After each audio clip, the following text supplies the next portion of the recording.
Dude, they made the Galil way too powerful in this. Hey, I'm Scott, and of course that's Andy. You crazy. And I just want to let you guys know that I made a second YouTube channel just for my live streams. I'll be doing some other stuff there once I figure out what exactly I want to do with the second YouTube channel, but for now, I'd say go ahead and check out the channel and subscribe if you'd like to, so we can break 1,000 subscribers. I'll actually be doing a live stream once this video goes up for a couple hours, so I hope to see you in the live chat. Of course, a link for the YouTube channel will be in the description down below of this video. But for now, I've got a package from ICS to unbox, and if you want to see a HiCapa that a lot of people are excited to see on the market, then stay tuned. And of course, if you like Galils, then you'll definitely want to watch this video. This video is sponsored by USAirsoft. Be sure to use coupon code SCOTT every time you pick up gear on their site to directly support the USAirsoft channel. Any day an ICS box shows up is a good day, because a lot of times I have no idea what's inside. But this time, I definitely know what's inside. You see, ICS knows about my collection of Galils, and they know I could use some parts to rebuild a few of them. So they really hooked me up. I got gas tubes, dust covers, bipods for all of my replicas, mock bolts, and these. You have no idea how hard these can be to get and how easy they are to break with simple maintenance. They also sent some extra magazines, even though I have 17 already, including the Bob, Wade, and Markiplier autographed magazine. If you didn't know, this was the only thing I had on me when I met Markiplier and the guys at PAX South in San Antonio years and years ago. But after opening up this box, I got started rebuilding my hop-up acquired ARM that I got for a good deal since it was missing a lot of components. Then I went to my local Home Depot to get some roll pins so I could bring back this, my original and most used Airsoft replica, my 7-year-old Galil named The End. But why did I have to buy roll pins? Well, because an overexcited fan who couldn't wait to ask me to pick up my Galil ended up dropping it, which somehow led to this. I have no idea how. Funny enough, a different fan broke my first ARM's handguard, and yet another fan damaged the end's stock by trying to force it open when it was folded. If you ever meet me at some event or some field or anywhere and I'm defensive about anyone touching any of my replicas, just know that I'm not trying to be a jerk.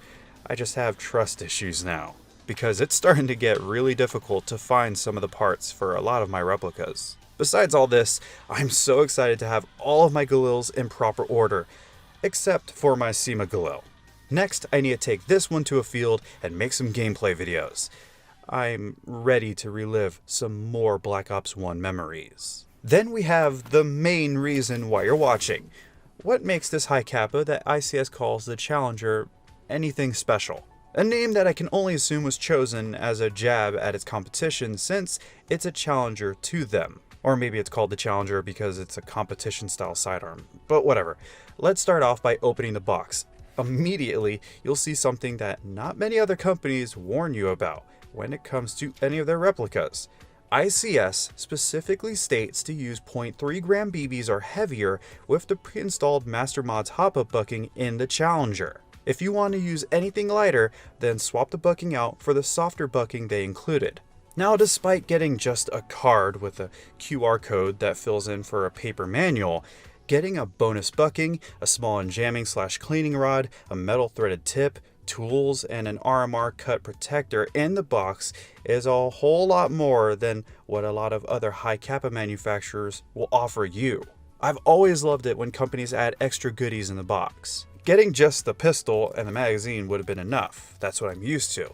But ICS didn't do just enough. They went above and beyond.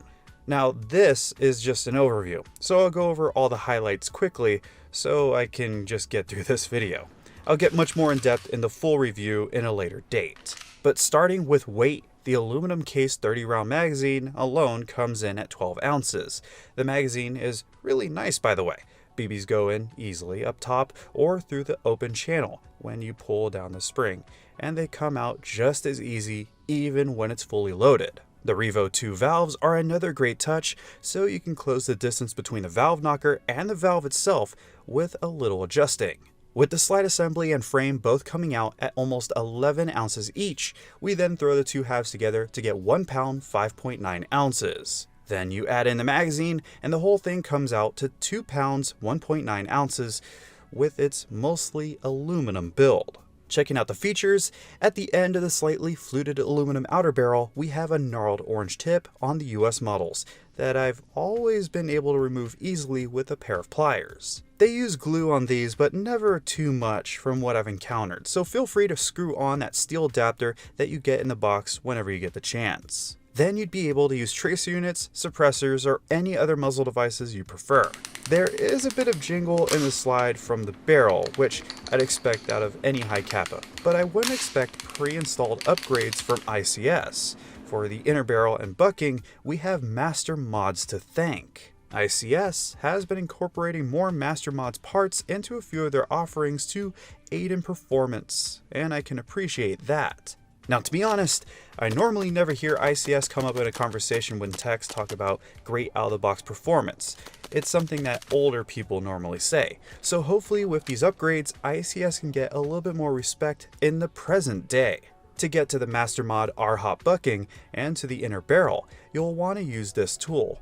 Again, I love that it's included. Just pull the assembly together like this, slide the tool over the steel recoil spring guide rod and into this hole, and you're set. Disassembly can be that easy. Now you won't need to go this far to adjust your hop up, as we do have a top-down center style setup that can be accessed with this hole with the included Allen wrench. No, it's not toolless, but finding any TDCs with a finger adjuster can be uncommon, especially in pistols. One of the few that I can think about is the SSX 303, but that's not really a pistol anymore. The working parts looked really well greased, but not overdone, which I like, and I like the lightning cuts that were made. It makes the addition of the aluminum RMR or DOC base plate not overbearing on the aluminum slide. They got rid of some weight as they added some weight, and that's a bonus. If you want a smooth slide instead of this rail, then go ahead and slip on that aluminum panel after removing the rail with the screws connecting the BBU to the slide.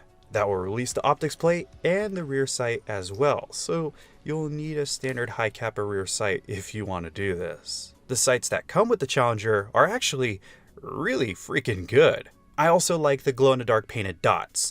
I like the steel hammer and the steel sear inside, and of course the rail on the frame for lights and lasers. But two things would have made this a better challenger to the gold standard HiCapa. The Tokamarui gold match, I mean. You see, I like the controls as they're larger and easy to reach, with the safety even being ambidextrous, and the magazine release being swappable to either side. But these controls, apart from the hammer, are too smooth. A hammer that can fire the replica even if it's on half-cock. Trying to ride the hammer home with a gassed magazine won't work, so don't even try it. I think the glossy paint looks alright, but if they were left more bare like the hammer, then they would have a lot more grip. These cuts and textures in the controls really don't mean much. My fingers just glide over them. They all work fine. I still hate these types of safeties because I always nudge them into safe by mistake, but I've been told to hold HiCapas like this so that won't happen. Another missed opportunity lying right next to a great addition is the lack of a hole through the squared trigger frame. The reason why this is a missed opportunity is because of the grub screw inside the trigger that can be adjusted with an Allen wrench in the box to increase or decrease the travel in the trigger. I love that, but wouldn't it be easier to do it like this? Maybe I'm being a bit nitpicky. Even so, don't think I hate this HiCapa. I was beginning to want my own to build up, so now I think this will be my base Kappa to mess around with. It's said to be 100% Tokamarui compatible, unlike other HiCapas on the market, so that's a huge plus for the builders and techs out there. I still say some touch-ups will need to be made since nothing in Airsoft is made exactly the same way, so keep your tools handy, you might need them. That's something that keeps a lot of people in the Tokamarui camp for their entire HiCapa building career. It's just easier to work with. But with the ICS Challenger, I've got an adjustable trigger, a mini optics plate, glow-in-the-dark sights, master mod parts pre-installed that give me 100-foot ranges with a lot of overhops still available, a TDC, and the Revo 2 valves. Another great bonus is the 6.04mm 113mm long inner barrel and hop-up set are held in place, which should greatly help with accuracy, so these ranges make more sense, especially since I'm using 0.3 gram BBs like I should with the harder R-hop bucking inside. Then I took out my chronograph and fired the Challenger until its magazine ran completely out of gas. Now remember, I'm using 0.3 gram BBs here, so focus your attention on that joule drop as I take my shots. 44 shots with a single gas fill on a 73° Fahrenheit day though, I gotta admit I'm not too impressed. It finishes off a fully loaded magazine no problem, but don't expect anything else out of it.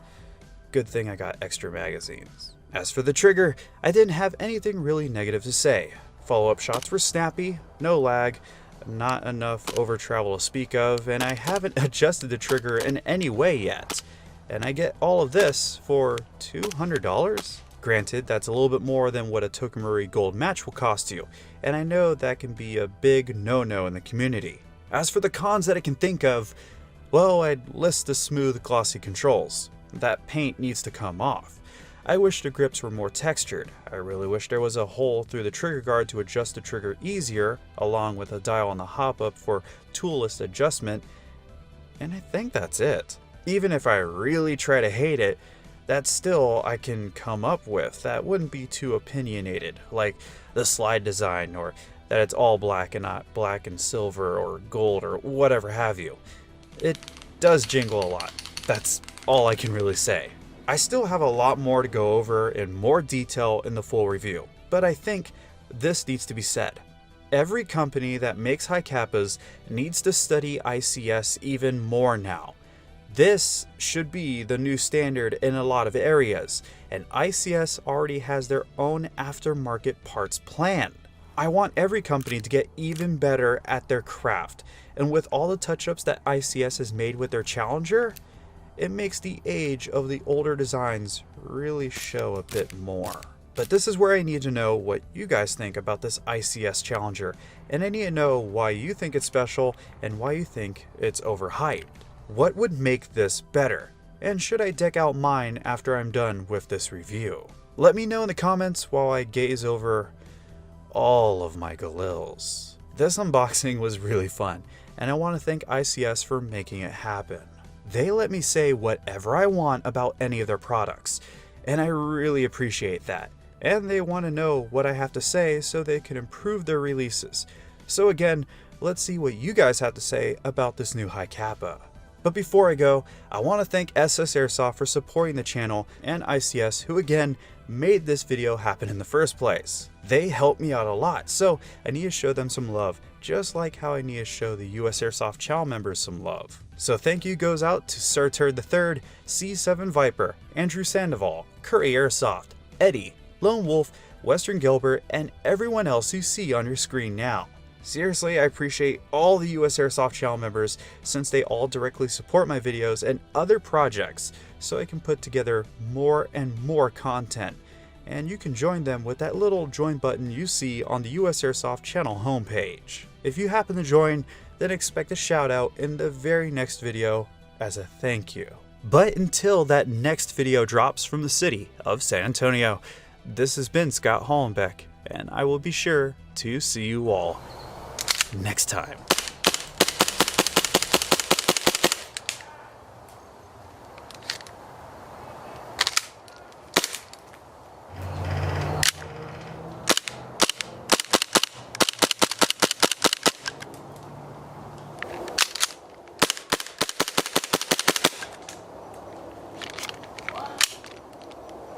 Okay, now let's check out this trigger, and it's completely unadjusted. You can actually see the grub screw peeking out there. So let's go ahead and try to show this off. A little jumpy. Not much over travel.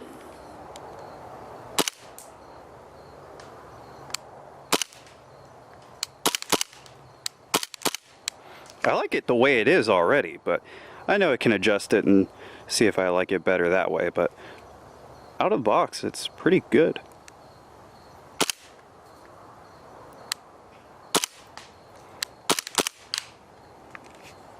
What do you guys think?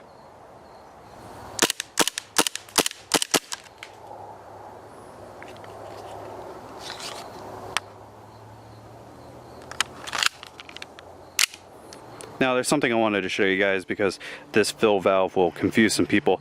Now I'm just using some propane with my adapter with some silicone oil inside of it, but if I go ahead and try to gas this up,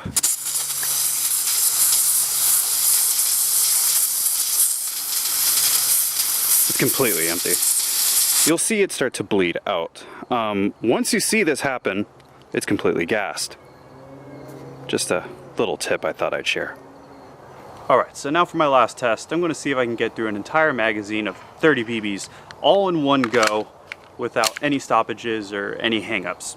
If we can pull it off, then I'd be a little surprised, but let's just see. I've been running this quite a bit out here doing my shooting bits, so let's just see what happens.